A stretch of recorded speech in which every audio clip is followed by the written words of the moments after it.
नमस्कार, स्वागत है आप सभी का। UP triple S C ANM नई भर्ती में फॉर्म आवेदन या करेक्शन से संबंधित या डॉक्यूमेंट्स को लेकर के जितने भी आप सभी के मन में डाउट है, लगातार उन पर हम बात कर रहे हैं और आप सभी को सही जानकारी देने का प्रयास कर रहे हैं। और कई लोगों के द्वारा देखिए, बहुत लोग हमारा वीडियो देखते भी हैं, सुनते भी हैं और जानकारी भी देते हैं वो लोग। तो उन लोगों से भी निवेदन है कि आप लोग प्लीज़ चीज़ों को अच्छे से सुने, समझें। अगर आप वीडियो बना करके जानकारी देते हो तो आप प्लीज़ या तो आप हमसे बात कर लीजिए, आयोग में बात कर लीजिए। उसके बाद जब सही जानकारी हो जाए आपको, तभी आप चीज़ों को बताएं, क्योंकि आपके एक गलत जानकारी से, भ्रामक जानकारी से सैकड़ों हज़ारों बहनें परेशान होती। किसी का फॉर्म अगर गलत हो गया तो उसकी जिम्मेदारी कौन लेगा? तो आपकी वजह से, उनकी वजह से दिक्कतें होंगी। तो आप लोग भी थोड़ा सा ध्यान दीजिए। कहीं से कुछ भी बताया जाता है तो आप उस पर ज़्यादा ध्यान मत दीजिए। आप अपने स्तर से भी चीज़ों को सही से समझने का प्रयास करिए कि उसमें आखिर में है क्या, वास्तव में है क्या। अभी आप फॉर्म में जो कुछ भी डिटेल देते हैं तो आयोग आपसे देखेंगे, तो फाइनल में लास्ट में आपसे डिक्लेरेशन भी करवाता है कि आपने सभी जानकारी सही दी होगी। किसी का फॉर्म रिजेक्ट नहीं होता है, लेकिन डीबी के समय, डॉक्यूमेंट वेरिफिकेशन के समय आपके सभी डिटेल आपके प्रमाण पत्रों से जांचे जाते हैं, तो उस समय दिक्कत हो सकती है। किसी की शादी जल्दी में हुई होती है, किसी सिस्टर की, आपको अपने पिता पक्ष से पहले आपने फॉर्म भर रखा है, तो आगे भी आप पिता पक्ष से फॉर्म भर सकते हैं। उसमें कोई दिक्कत वाली बात नहीं है। करेक्शन आदि, सॉरी, जो आपके चेंज वगैरह होते हैं आधार वगैरह में, अगर वो नहीं हो सका है या फिर परिवार रजिस्टर में आपके मायके से नाम कटता है, फिर आपके ससुराल पक्ष में वहाँ पे नाम चढ़ता है, अगर ये सब चीज़ें नहीं हो सकी है तो आप अपने फादर साइड से फॉर्म भर सकते हैं। फॉर्म किसी का रिजेक्ट नहीं होता है। दूसरी चीज़ देखिए, ईडब्ल्यूएस को छोड़ करके कोई भी डॉक्यूमेंट्स, यानी निवास और कास्ट सर्टिफिकेट, ये पुराना भी चल जाएगा, लेकिन बस ध्यान आपको ये देना है कि 3 साल से ज़्यादा पुराना निवास न रहे।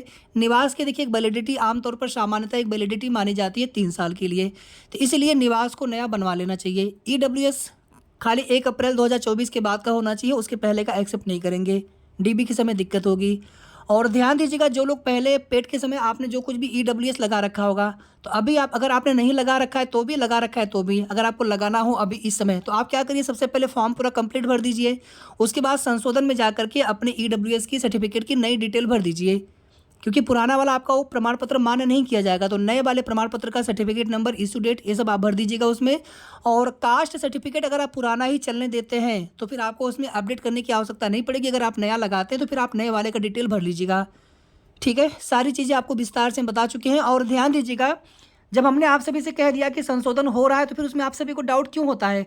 अभी हम एक वीडियो संशोधन, अभी हमने एक सिस्टर का संशोधन किया है, अभी आपको दिखाएंगे पूरा विस्तार से कि संशोधन हमने किया है, उनका सबमिट किया है कंप्लीट फॉर्म, कोई दिक्कत नहीं आ रही है।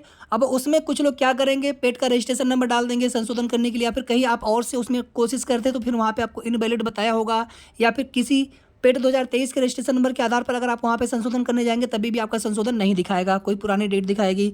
तो जो भी चीज़ें हमने आपको बता रखी है उसको अगर आप सभी ध्यान से सुनेंगे तो आप सभी को जरूर सारी चीज़ें समझ में आ जाएगी। ठीक है, संशोधन हो रहा है, कैसे संशोधन करना है, हालांकि ऑलरेडी हम बता चुके हैं, लेकिन अब अभी फिर से बताएंगे। पूरा हमने सबमिट करके दिखा रखा है, तो उसमें पूरी चीज़ें आपको समझ में आ जाएंगी। और आप सभी के जितने भी तरह के सवाल होते हैं, इसके पहले एक वीडियो हमने सुबह ही बना रखा था आज की डेट में, आप वो वीडियो आप सभी लोग जा करके जरूर देख लीजिएगा। उसमें हम सभी चीज़ों को लेकर के बात की है, जितने भी आपके कमेंट आ रखे थे या फिर जो कुछ भी आपके मन में डाउट होता है। तो संशोधन आप सभी कर सकते हैं, फॉर्म भर के तुरंत आप संशोधन कर सकते हैं, कोई दिक्कत उसमें नहीं होना है। जो डेट दिया गया है 27 नवंबर से 4 दिसंबर के बीच में, वो इसलिए दिया जाता है कि मान लीजिए किसी अभ्यर्थी ने 27 को ही फॉर्म भरा, तो इसलिए उनको संशोधन के लिए थोड़ा सा समय दिया जाता है। लेकिन उसका मतलब ये थोड़ी होता है कि संशोधन आप अभी नहीं कर पाएंगे। ठीक है, हमने बिल्कुल अच्छे से जानकारी कर ली है, पता कर लिया है, संशोधन आप अभी कर सकते हैं, तुरंत कर सकते हैं। अब आगे देखिए, आप सभी, कुछ लोगों ने ऐसा भ्रम फैला रखा था, पहले आप देखेंगे कि ईडब्ल्यूएस के अलावा कास्ट और निवास भी 1 अप्रैल 2024 के बाद का हो, ऐसा कुछ लोगों ने भ्रम फैला रखा था, जबकि वैसा कुछ था नहीं। खाली ईडब्ल्यूएस को छोड़ करके बाकी सभी के डॉक्यूमेंट्स आपके 1 अप्रैल 2024 के पहले करेंगे तब भी मान्य किए जाएंगे। केवल आपका ईडब्ल्यूएस प्रमाण पत्र जो है 1 अप्रैल 2024 के बाद का होना चाहिए। सेकंड चीज़ देखिए, फॉर्म भरने की लास्ट डेट है 27/11/2024 और फॉर्म स्टार्ट हुआ है 28/10 से।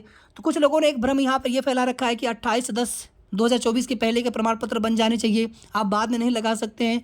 ये सब चीज़ें वो लोग क्यों मनगढ़ंत बताते रहते हैं? जब उनको नहीं पता है तो या तो आप अच्छे से पता करिए, ठीक है, उसके बाद ही उनको बताना चाहिए। तो प्लीज़ आप लोग परेशान मत होइए। और थोड़ा सा आप सभी, जितने भी तरह की ये भ्रामक चीज़ें कहीं से भी बताई जाती हूँ जाने अनजाने में, तो ऐसा नहीं, उन कोई बात नहीं, लेकिन बस आप लोग जो है सही चीज़ों को जानने का प्रयास करिए। बाकी हम लगातार कोशिश करते रहते हैं कि आप सभी को सही जानकारी देते रहें।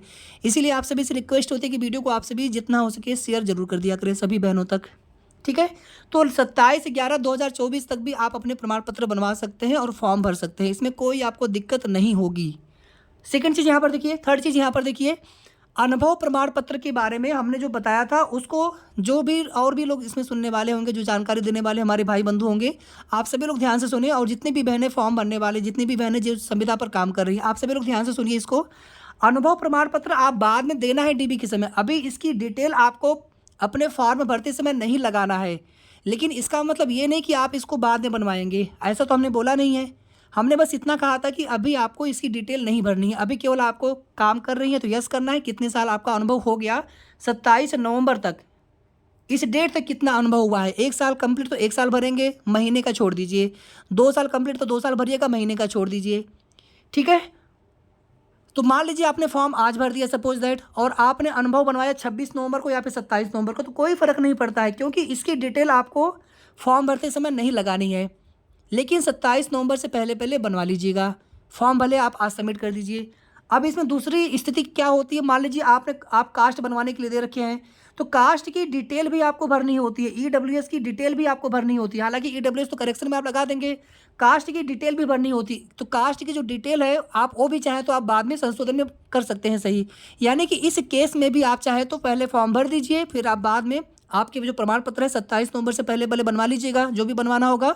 और संशोधन आप जब भी आप करना चाहें, ध्यान दीजिएगा, संशोधन जल्दी कर ले। आप बिल्कुल लास्ट डेट तक क्यों जाना 4 दिसंबर तक, आप 27 नवंबर से पहले पहले कर लीजिए।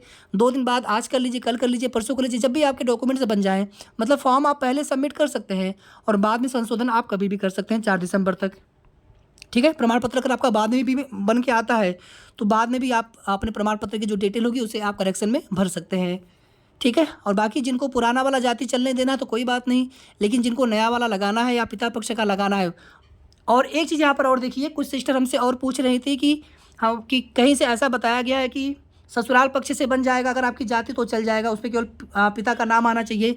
नोटिफिकेशन में स्पष्ट लिखा है पिता पक्ष, फादर साइड। अब बताइए, पिता पक्ष और पिता के नाम में अंतर नहीं है, पिता के नाम से नहीं बोला गया है, पिता पक्ष से बोला गया है। पिता पक्ष का मतलब होता है कि पिता पक्ष के एड्रेस पर जो तहसील, जिस तहसील में आपको गांव आता है मायके आपका, उस तहसील के संबंधित आपके गांव के जो लेखपाल होंगे वही रिपोर्ट लगाएंगे, वहीं का एड्रेस पर, और पिता के नाम से जारी होगा, ना कि ससुराल पक्ष से, ना कि ससुराल के एड्रेस पे, ना कि पति का नाम उसमें कहीं नहीं आना चाहिए। इस चीज़ का आप सभी ध्यान रखें।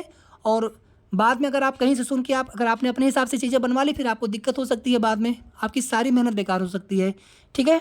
तो प्रॉपर आपको अपने पिता पक्ष से ही जाति प्रमाण पत्र निर्गत करवाना है। जाति प्रमाण पत्र अगर पुराना भी है तो पुराना चल जाता है, क्योंकि आपकी जाति जन्म से देखी जाती है, आपके पिता के आधार पर देखी जाती है। जाति कभी बदलती नहीं है, सरनेम बदलता है, निवास बदलता है, जाति कभी नहीं बदलती है। ध्यान दीजिएगा, आप सभी एड्रेस बदल सकता है, इसीलिए एड्रेस जो है 2-2 3-3 साल के बाद फिर बनवाना पड़ता है नया। इसी तरीके से सरनेम बदल जाता है, लेकिन जाति नहीं बदलती है कभी, जाति हमेशा पिता पक्ष से देखी जाती है। और अभी हम तुरंत जो है फॉर्म करेक्शन कैसे करना है, पूरी डिटेल्स हम आपको पूरा फॉर्म करेक्शन करके वो आपको बताने वाले हैं। तो बस इसके जस्ट बाद वाला वीडियो आप सभी देख लीजिएगा फॉर्म करेक्शन के लिए, और इसके पहले वाला वीडियो भी आप सभी जरूर देख लीजिएगा। और इस वीडियो को भी आप सभी 1 बार 2 बार ध्यान से आप सभी जरूर सुने। तो वीडियो को आप लोग प्लीज़ लाइक शेयर कर दिया करें, और अगर आपने अभी तक चैनल को सब्सक्राइब ना किया हो तो कर लीजिएगा। जिनको भी क्लास ज्वाइन करना हो तो आप डायरेक्टली हमें इस नंबर पर कॉल कर सकते हैं। क्लास ऑलरेडी चल रही है, 7 बजे लाइव होता है, ठीक है। 1499 ओनली फीस है, पूरी एग्जाम डेट पूरे कोर्स के लिए, जब तक आपका एग्जाम होगा तब तक क्लास आप सभी को मिलते रहेंगे। तो डायरेक्टली आप हमें कॉल कर सकते हैं। 35 क्लासेस हो चुकी है, क्लास आप ज्वाइन करेंगे तो आपको हम पुरानी क्लासेस भी प्रोवाइड करा देंगे। धन्यवाद।